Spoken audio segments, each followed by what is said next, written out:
They pulled her out of the car at 9:17 p.m. on a Thursday in October, in front of the Meridian Cross Shopping Center on Afum Boulevard in Accra, where the streetlights had been broken for 11 days, and nobody had sent a crew to fix them. One officer grabbed her arm just above the elbow. The other took her bag, a dark brown leather satchel that had belonged to her mother, hand-stitched in Kumasi in 1989, and tossed it onto the hood of the police vehicle like it was a plastic bag of fruit from the market. The woman did not struggle. She stood straight in the dark, her feet in flat black shoes on the oil-stained concrete, and she said, very quietly, that she would like to see their warrant. The officer on her left laughed first. The other one joined him a few seconds later, the way people laugh when they want to make sure you hear it. She had done nothing. There was no warrant. There never would be. And the two men who were laughing had no idea, not the smallest whisper of an idea, who it was they had their hands on. By 9:34 p.m., a black Jeep Grand Cherokee had stopped at the far end of the lot, and the man who got out of it was running before his door had fully closed behind him. Her name was Adaize Owusu Boateng. She was 58 years old, 4 feet 11 inches in her flat shoes, and she weighed 51 kilograms, which was 3 kilograms less than she had weighed 4 years earlier before she stopped eating lunch on working days, because working days did not have room for lunch anymore. She wore a deep green blouse she had bought from a seamstress on Osu Oxford Street for 220 cedis, and a pair of black trousers she had pressed herself that morning at 5:43 a.m., while the rest of the house was silent. Her natural hair was pulled back tightly, 2 small silver earrings her late father had given her when she passed her bar exam 31 years ago, round, plain, each no larger than a shirt button. Her reading glasses were in the left breast pocket of her briefcase jacket. She had not worn them yet today. There had not been time. She had been driving back from a dinner at the Labadi Beach Hotel, where she had given a 22-minute address to the West African Jurisprudence Forum on prosecutorial discretion in cross-border financial crime. She had drunk 1 glass of water at the podium and a second glass afterward, while 3 senior attorneys asked her follow-up questions she answered carefully and from memory. She had not eaten the shrimp canapes they passed around before the speeches, because she had learned, over 31 years, that shrimp before speaking was an unnecessary risk. She had eaten a small container of wakey with shido and fried plantain at 6:14 p.m.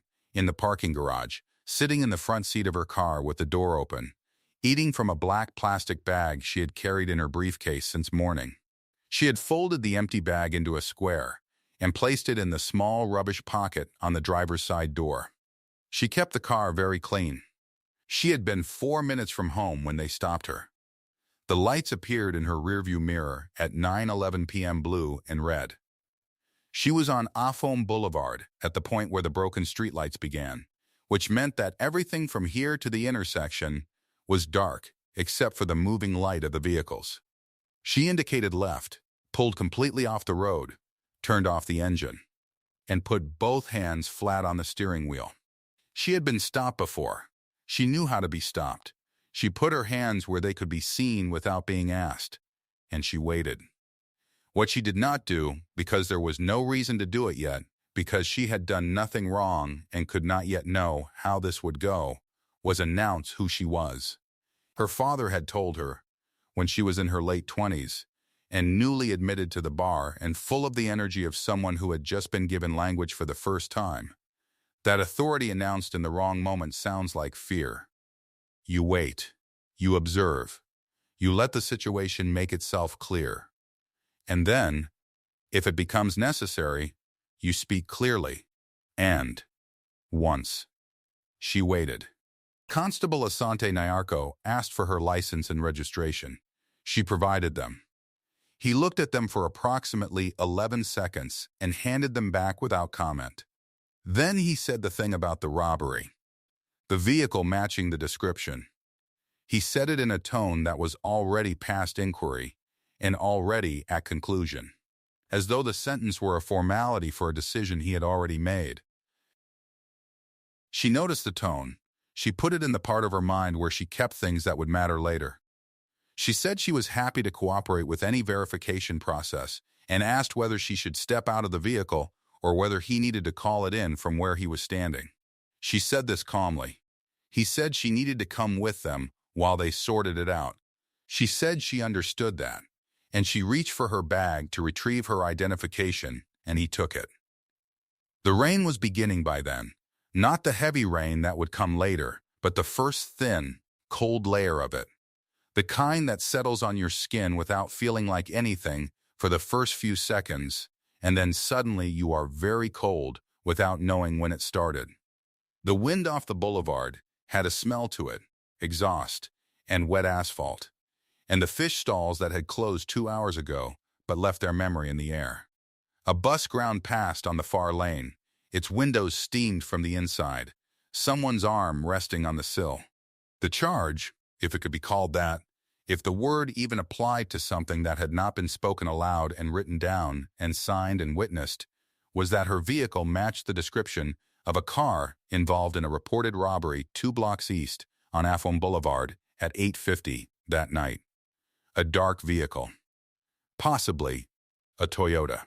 The car Adeze drove was a 2019 Honda CR-V in a color the manufacturer called Lunar Silver Metallic, and that looked, under streetlights that were not broken, nothing like dark. She had said this. The officer whose name tag read Constable Asante Nyarko had looked at the car, looked at her, and said that she needed to come with them while they sorted it out. She said she was happy to provide her identification and answer any questions they had, and she reached for her bag. That was when Constable Asante Nyarko took the bag from her and placed it on the hood of the vehicle, and the other officer, no name tag visible, a younger face, a jaw that had not finished deciding what shape it was going to be, took her arm. There was a woman who had pulled over across the street when she saw the lights, a market trader named Ama Boateng, no relation, who sold cloth by the meter from a stall she had operated for 23 years at that intersection, and who happened to be loading her last unsold bolts into the back of a shared taxi when the police stopped Adeze. Ama watched the whole thing. She watched them take the bag. She watched one of them laugh. She watched the other one write something in a pad and tear the sheet off and not give it to the woman they were arresting. She watched the woman stand straight, her back very still, speaking quietly, and she watched the 2 officers not listen. Ama pulled out her phone. She did not film it. She called a number she had stored under the name Mr. Chief, which was what the neighborhood called Superintendent Daniel Kofi Antwi, who had been with the Accra Metropolitan Police Service for 29 years, and who had his number in the phones of people along this stretch of Afuom Boulevard, because he had grown up on the 3rd house from the corner, and because his mother still sold groundnuts from the same folding table she had used since 1997. The phone rang twice. If this story is already making your blood warm, stay with me. What happens in the next few minutes will change everything about what you think you are watching.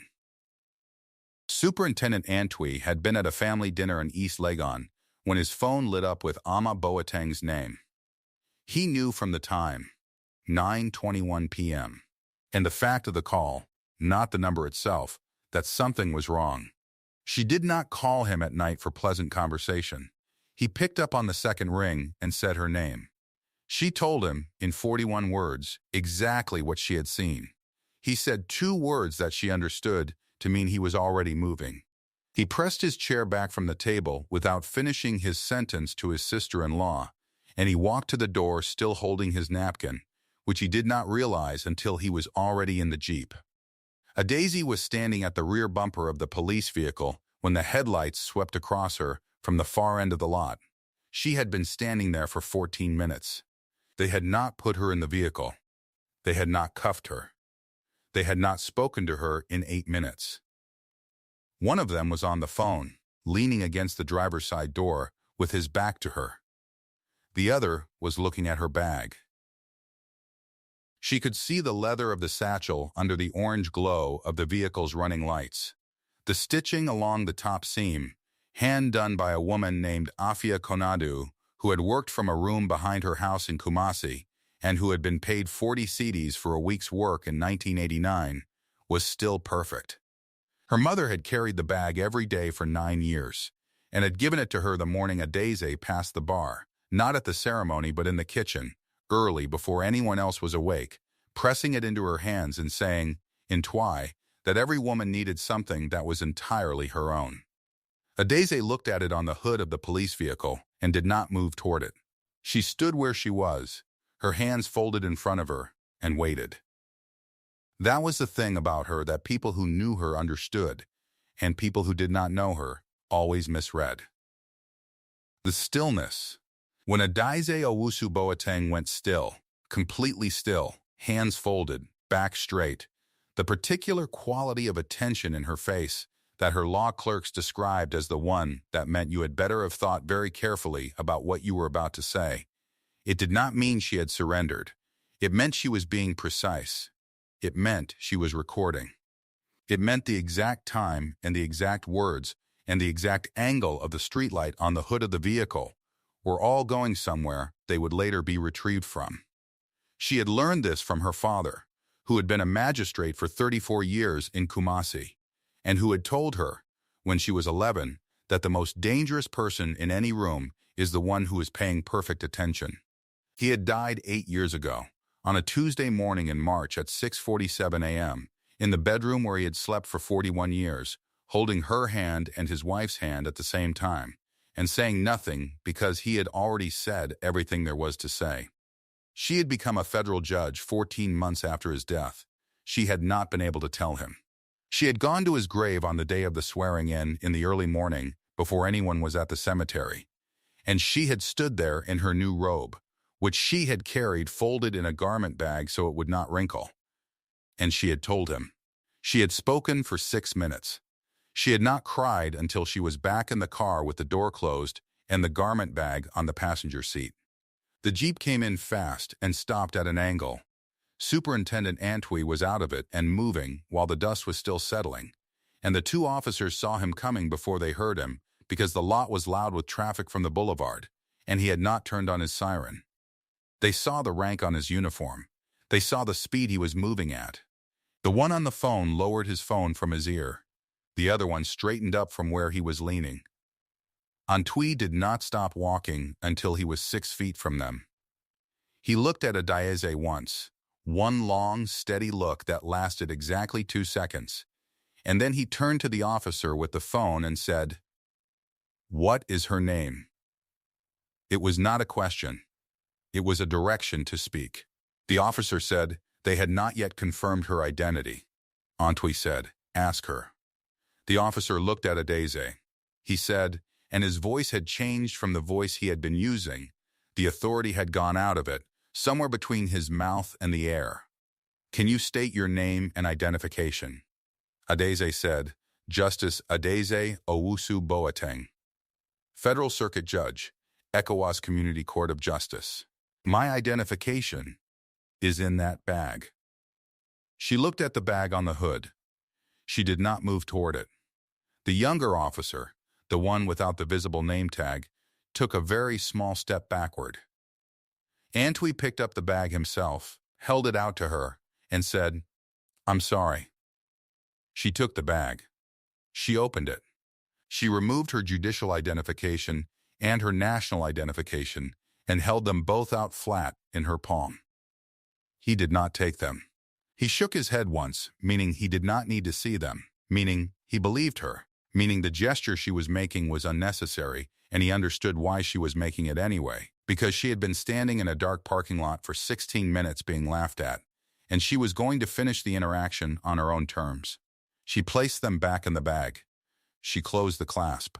Antwi turned to face the 2 officers, and he spoke to them for 3 minutes and 40 seconds. He did not raise his voice.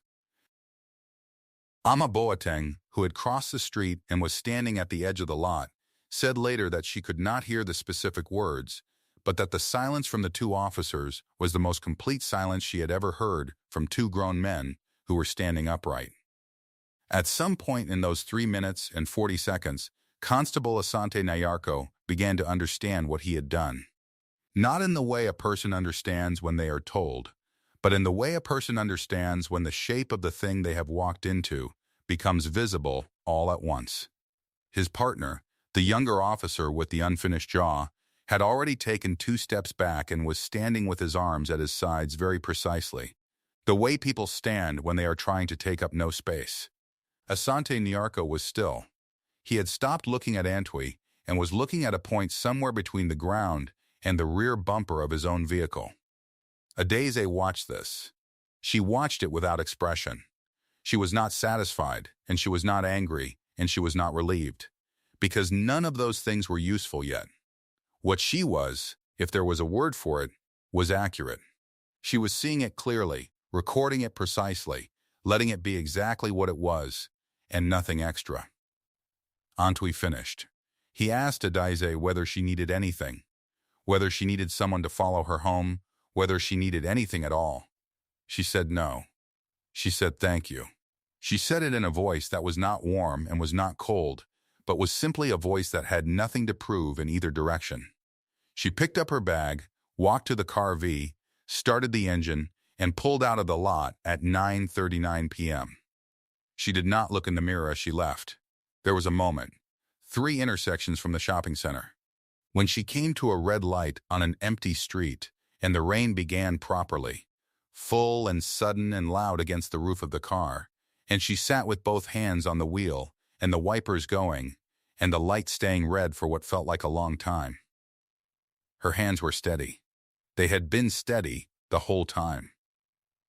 But sitting there, with the rain and the red light, and nobody watching, she breathed in for 4 seconds and out for 4 seconds, the way she had learned to do from a therapist she had seen for 18 months in her early 40s. And she said very quietly to no one, "I know." Then the light turned green. She drove the last 4 minutes home. What came afterward was documented.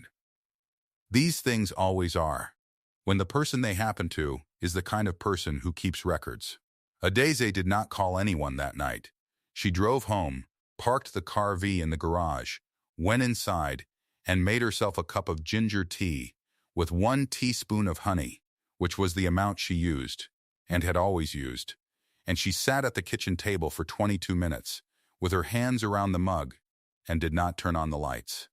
She was not being dramatic. The dark was easier on her eyes after the headlights and the fluorescent glare of the vehicle's running lights, and she liked the sound the neighborhood made at that hour. Dogs settling, a television somewhere, rain beginning very lightly against the windows. She was not shaking. She had stopped shaking years ago. There had been a period in her early 30s when she was still a junior advocate and still young enough to be surprised by what institutions could do to a person, when she would shake after something like this. Her hands would give her away at the most inconvenient times, in the bathroom of a courthouse during a recess, in her car after a ruling that had been decided before she walked in. She had trained that out of herself eventually, not by pretending it didn't happen, by deciding that the energy was more useful somewhere else. The tea cooled. She drank it anyway. She wrote 4 paragraphs that night, by hand, in the green notebook she kept for what she called institutional observations. Things she had seen or experienced that she wanted to remember precisely when they later became relevant, as they always did. She wrote down the exact time of the stop. She wrote down both officers' details as she had them. She wrote down what was said, in sequence. She wrote down the temperature as 21 degrees and the condition of the streetlights as non-functional. She noted that no formal charge had been stated. She noted that her property had been handled without her consent. She closed the notebook, rinsed the mug, and went to bed at 11:03 p.m. She was in her chambers by 7:15 the following morning. The formal complaint was filed through the Independent Police Conduct Commission 8 days later. It was not filed in anger. It was not filed as retaliation. It was 14 pages long, single-spaced, with supporting timeline documentation and 2 attached witness statements, one from Ama Boateng and one from Superintendent Antwi himself, who had submitted his own account of the incident without being asked, because he said there were some things a man needed to put in writing while they were still sharp. The 2 officers were suspended on the 3rd day of the review. The suspension was not the end of it. Adeze had not asked for their suspension specifically. She had asked for three things: a formal accountability review of stop and identify protocols for the Afouam Boulevard corridor, mandatory procedural training that would be delivered at the exact branch where the incident occurred rather than at a central facility, and a review of the broken streetlight maintenance reporting system, which she described in the complaint as a municipal infrastructure failure with documented safety implications that disproportionately affected residents in lower-income corridors. The streetlights were fixed in 11 days. The training program was harder. It took 4 months of back and forth between the Commission, the Police Service Administration, and 2 different legal frameworks for how mandatory professional development could be structured without triggering a union grievance process. Adeze did not attend those meetings. She had submitted what she wanted, and she let the process do what processes do. She had learned, over 31 years, the difference between the things you had to stay in the room for and the things you could let go once you had set them in motion. On the morning the training program was formally announced at a press briefing at the AMPS headquarters on Ring Road East, a journalist asked the deputy commissioner whether there had been any communication from the federal judiciary regarding the incident.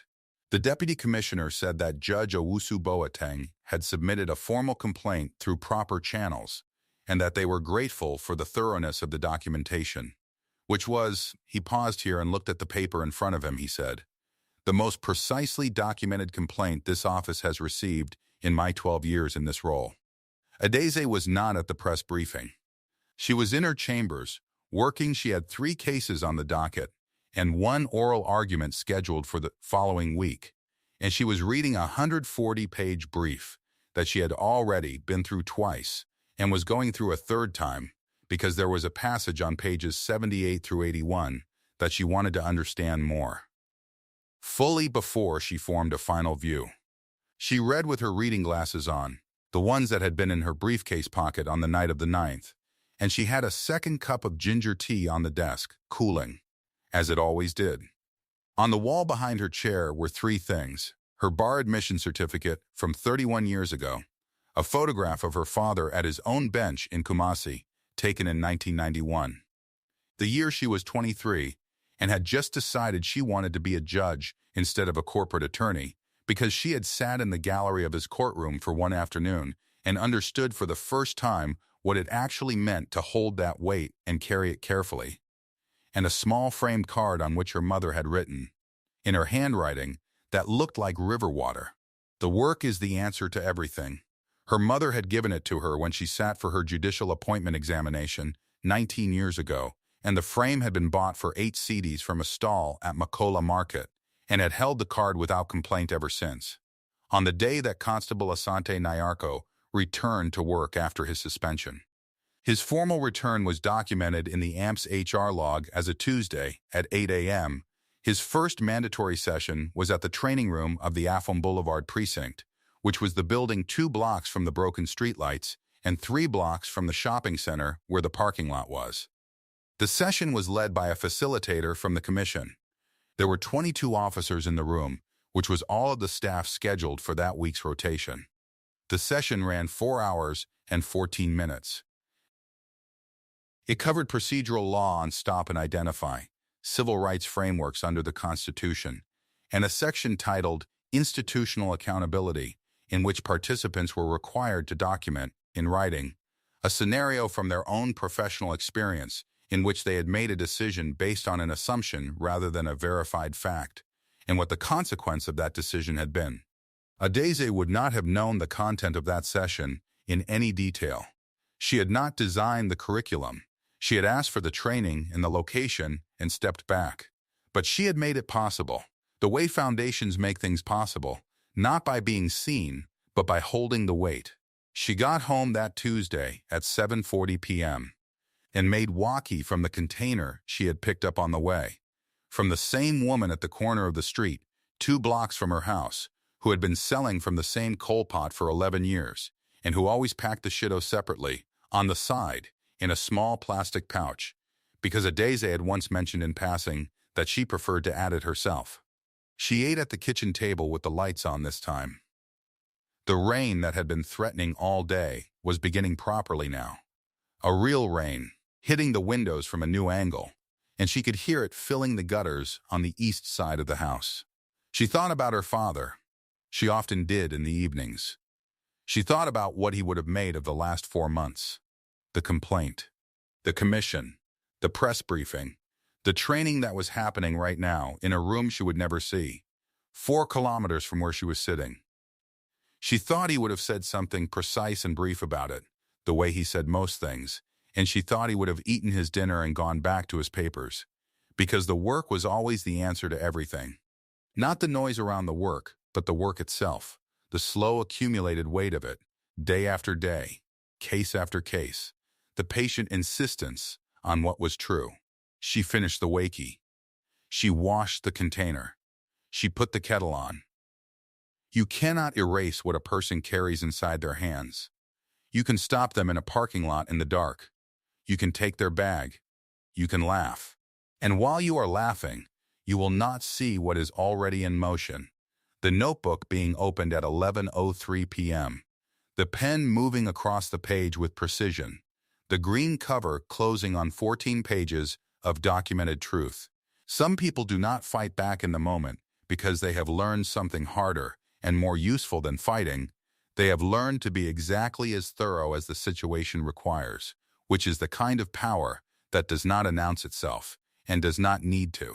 The ones the world overlooks are often the ones holding the whole thing together, not because they are long-suffering, not because endurance is their nature, but because they learned, somewhere along the way, from a father in a robe in Kumasi, or a mother pressing a leather bag into a daughter's hands in a kitchen before anyone else was awake. That precision is the answer. That patience is the answer. That the record is the answer. That the work is the answer. Not the moment of justice. The 31 years that made the moment possible. Adeze placed her cup on the table, the ginger tea going warm in her hands, and outside the rain filled the street with the sound of water moving, and the streetlights on Afuam Boulevard were on. If someone stopped you on the worst night, took your bag, laughed at your name, made you stand in the dark for 16 minutes, would you fight back in that moment? Or would you already know what to do with your hands? Leave your answer in the comments. I really want to read it. Subscribe for more stories about hidden strength, quiet power, and the people the world overlooks until they change everything. I'll see you in the next one.